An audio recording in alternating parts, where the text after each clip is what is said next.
Hello, wonderful people. It's Medicosis Perfectionalis, where medicine makes perfect sense. Welcome back to my anatomy playlist. In previous videos, we had a review for the upper extremity, another review for the lower extremities, another one for the head, another one for the neck, another one for the thorax, one for the abdomen, one for the pelvis and perineum, one neuroanatomy, and even embryology. Today, we shall focus on the topic of the brachial plexus.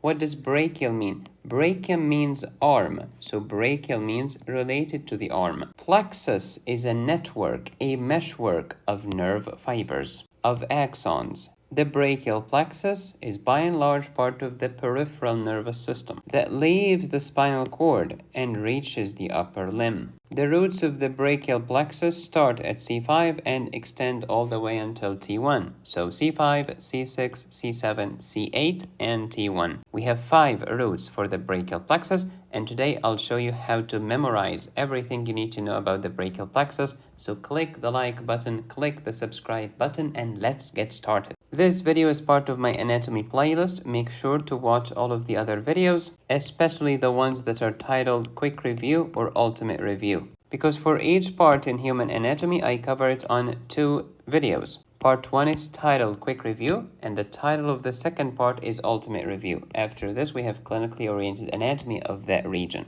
We did this for the head, the neck, the thorax, the abdomen, pelvis and perineum, upper extremities, lower extremities, neuroanatomy, and embryology. If you have not watched my videos before, I have no idea what you're doing with your life. Let's start with the basic. This is the bony vertebral column.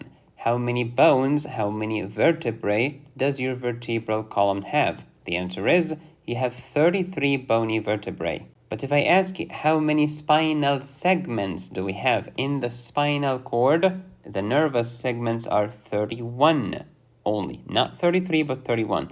So 33 bones, but 31 nervous segments in the spinal cord. How are they distributed? When it comes to the bony vertebra, you have 7 in the cervical area or in the neck, 12 thoracic, 5 lumbar, 5 sacral, and 4 fused coccygeal vertebrae. If you add all of them up together, you get 33 bony vertebrae. However, if you're talking about the spinal cord segments, you have 8 in the neck instead of 7. 12 thoracic, that's easy. 5 lumbar, we expect that. 5 sacral, no shock here.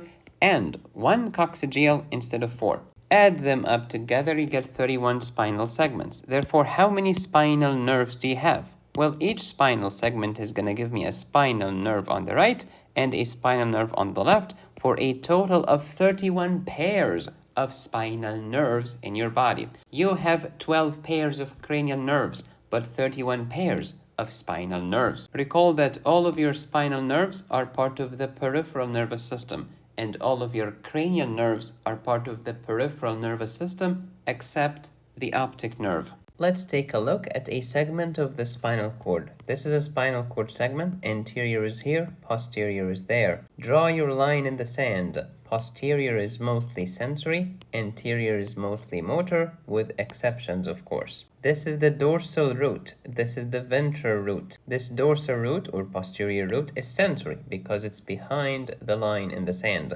This ventral anterior root is motor because it's in front of the line in the sand. Then they will meet one another right here to form one spinal nerve. Of course, one on the left and one on the right. But the spinal nerve is mixed. The spinal nerve has sensory fibers and motor fibers. After uniting together, we shall divide again into a posterior primary ramus and anterior primary ramus.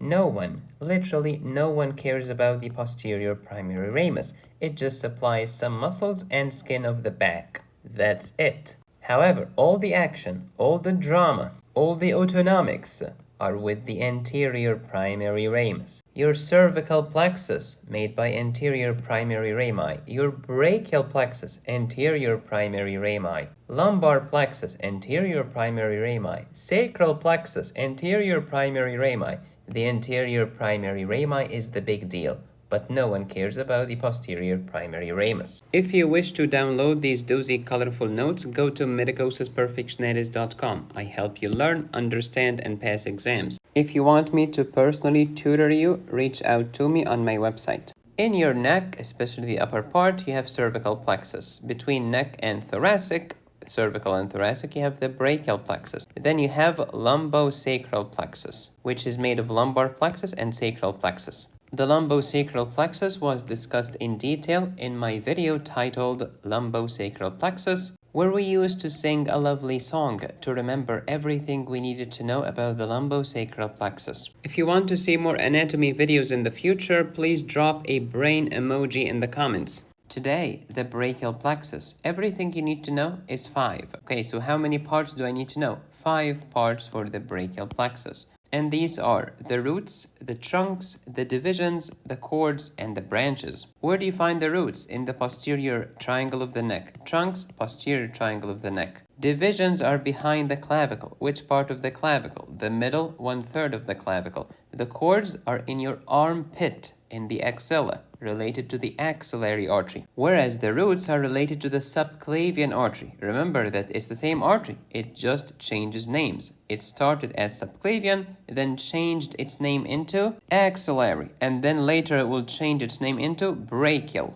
This is a side view of your neck. This is the sternocleidomastoid muscle, this is the trapezius muscle, this is the clavicle. Between sternocleidomastoid and trapezius and above the clavicle you have the posterior triangle of the neck. In front of the sternocleidomastoid there is the anterior triangle of the neck. The brachial plexus is to be found here. Which parts of the brachial plexus? The roots and the trunks. As for the divisions, you will find them behind the middle 1/3 of the clavicle. Where do we find the roots of the brachial plexus? Between scalenus anterior and scalenus medius, and this is super important.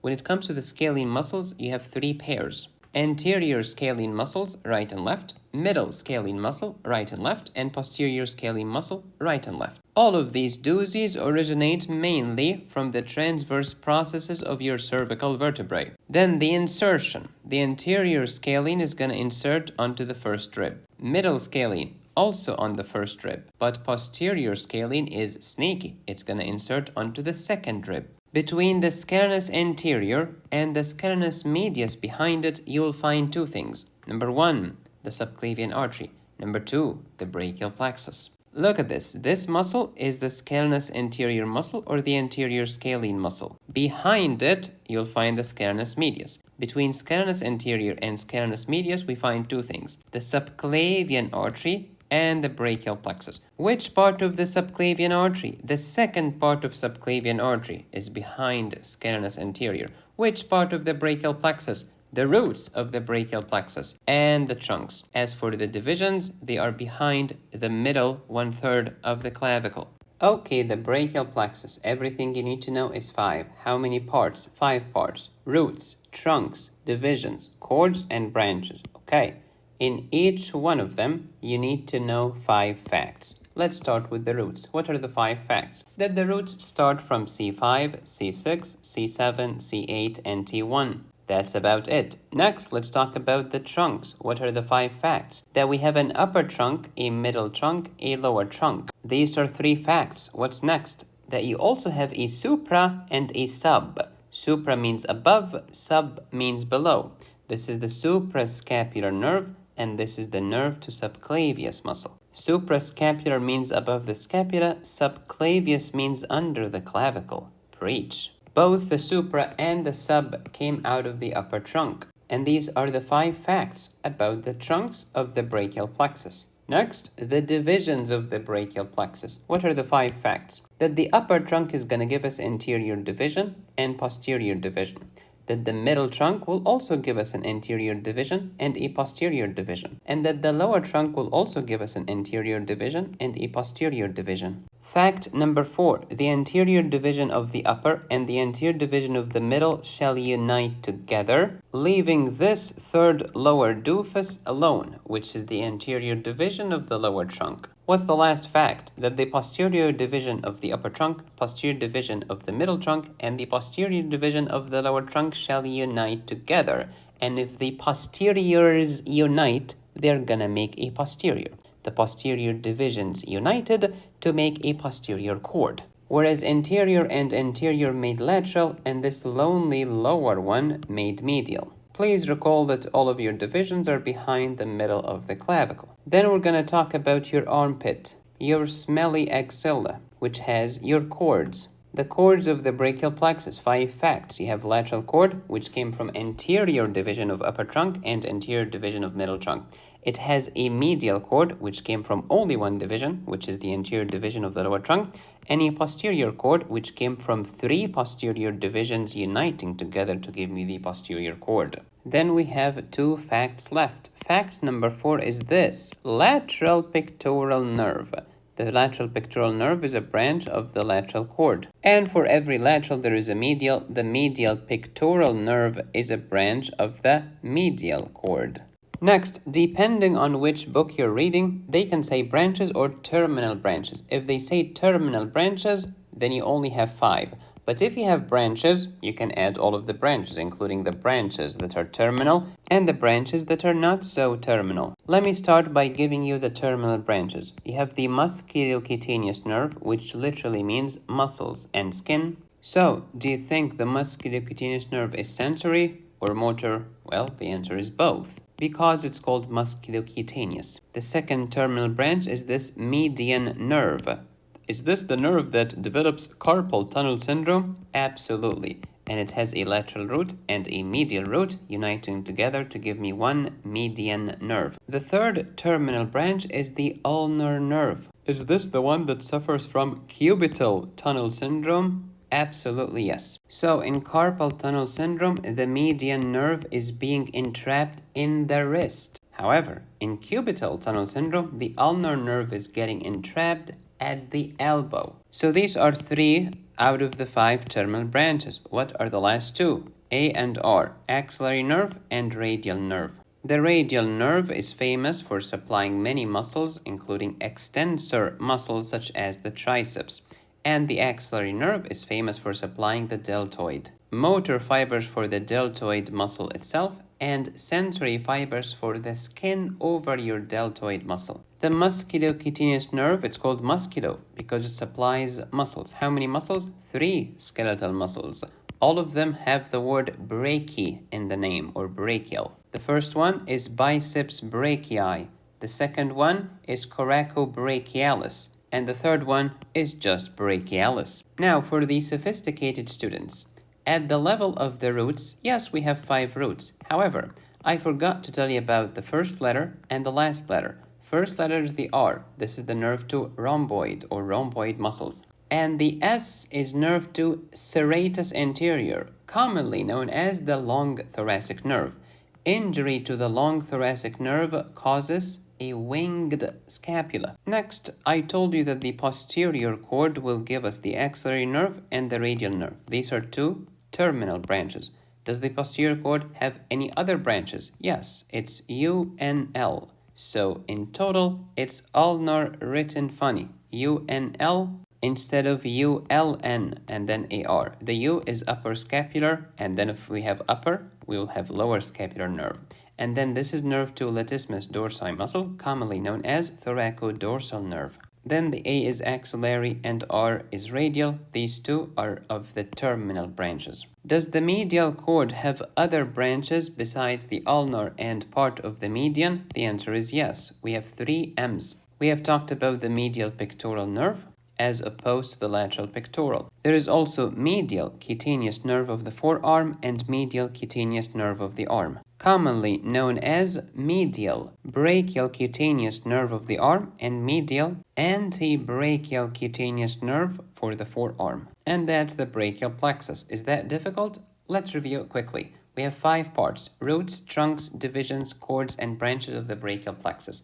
On the roots, you need to know 5 facts: C5, C6, C7, C8, and T1. On the trunks, you need to know 5 facts: upper, middle, and lower trunks, plus 1 supra and 1 sub. Suprascapular nerve and nerve to subclavius. Divisions. Each trunk will give us anterior and posterior divisions. These are 3 facts. Anterior of the upper with anterior of the middle will give us lateral cord. This lonely lower doofus will remain alone to give us the medial cord. All of the posteriors shall unite to give us posterior cord.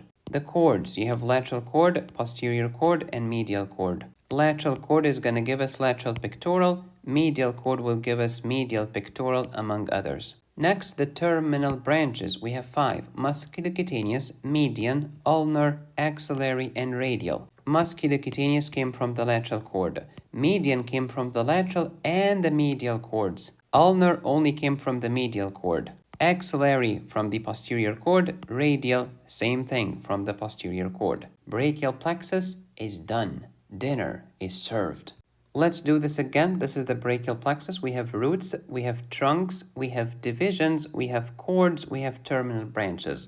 The roots are 5, C5, C6, C7, C8, and T1. C5 and C6 unite to give us upper trunk. C7 alone will give us the middle trunk. C8 and C9 unite to give us the lower trunk. Next, every trunk will have anterior division and posterior division. All of the posteriors unite to give us the posterior cord. Anterior with anterior to give us lateral cord. The lonely lower trunk alone will give us the medial cord. So we have lateral cord, posterior cord, and medial cord. Lateral cord will give us lateral pectoral nerve, and the medial one will give us medial pectoral nerve. Pectoral is the same thing as anterior thoracic. How about the 5 terminal branches? Musculocutaneous, median, and ulnar. And from the posterior, you have a thin axillary and a thick radial. Back in the good old days, which were not so good, when your grandparents were peeing in their diapers, assuming that they had diapers back then, some anatomy professors used to call the axillary nerve, quote, the circumflex nerve. Why would you call it the circumflex nerve? Because it wraps around and winds around the surgical neck of the humerus like it's nobody's business. Why are anatomy professors so funny? Because they study the humerus. To be clear, you only have 5 terminal branches: musculocutaneous, median, ulnar, axillary, and radial. The rest of them are branches from the cords, not from the terminal branches. Here's the brachial plexus in front of you. Please close your eyes and try to recall the 5 parts of the brachial plexus and the 5 facts that you need to know about each. It's 5 by 5 or 25 facts. If you cannot handle 25 facts, there is something wrong with you. Next, let's take it to the clinic and talk about nerve injuries. This slide is about nerve injuries that can happen to newborns, usually during birth. Facial nerve injury, but that's not part of the brachial plexus. This is a cranial nerve. Phrenic nerve injury, that's not part of the brachial plexus because the brachial plexus starts at C5, so C3, 4, 5 is not brachial plexus. Of course, you remember that C3, 4, 5 keep the diaphragm alive. To keep the diaphragm alive is to breathe. To breathe is to inspire and expire, to inhale and to exhale, to use Boyle's law to your advantage, and change the pressure of your chest by changing its volume, assuming that the temperature remains constant. The ones that we are concerned with today is Erb's palsy and Klumpke's palsy. Both of them can happen to the neonate during childbirth. If there was traction on the upper trunk of the brachial plexus, the newborn can suffer from Erb's palsy. A cool mnemonic that students use is Erb is Erber, which means upper, the upper trunk of the brachial plexus. And then what's going to happen? The upper trunk of the brachial plexus includes C5 and C6. When you lose C5 and C6, you will lose the ability to flex the shoulder. So your shoulder will be extended. You will lose the ability to flex the elbow. So the elbow will be extended. And you will lose the ability to extend the wrist. So the wrist will be flexed. And you will look like this, like the waiter or the corrupt police officer looking for a tip, so that he does not arrest you for not driving sober. On physical examination, this neonate will have an absent moro reflex. Why? Because to perform the moro reflex, I need to be able to flex the shoulder and the elbow. This is not the same as Klumpke's palsy. If Erb is caused by injury to the upper trunk of the brachial plexus, then Klumpke is to the lower trunk. Remember that the lower trunk came from C8 and T1 roots. And when I lose these, I'm gonna get the claw hand. On physical exam, there will be absent not the motor reflex, but the grasp reflex. If these situations are mild, the management is physiotherapy. If they are severe and physiotherapy failed, then we do neuroplasty. If you want to take it to the next level, you can download my surgery high yields course at medicosisperfectionalis.com. It will teach you about cardiothoracic surgery, trauma surgery, orthopedic surgery, pediatric surgery, neurosurgery, all kinds of surgery. It comes with videos, notes, and cases. If you're struggling with the topic of antibiotics, I have an antibiotics course which will teach you about antibacterials, antivirals, antifungals, and antiparasitic medications. Download it today at medicosisperfectionalis.com. There are more than 600 premium videos available on this channel when you click the join button and choose the highest tier. Please subscribe, hit the bell, smash like, support my channel on Patreon, PayPal, or Venmo. Go to my website to download my courses, notes, and cases, or if you would like me to personally tutor you. Be safe, stay happy, study hard. This is Medicosis Perfectionalis, where medicine makes perfect sense.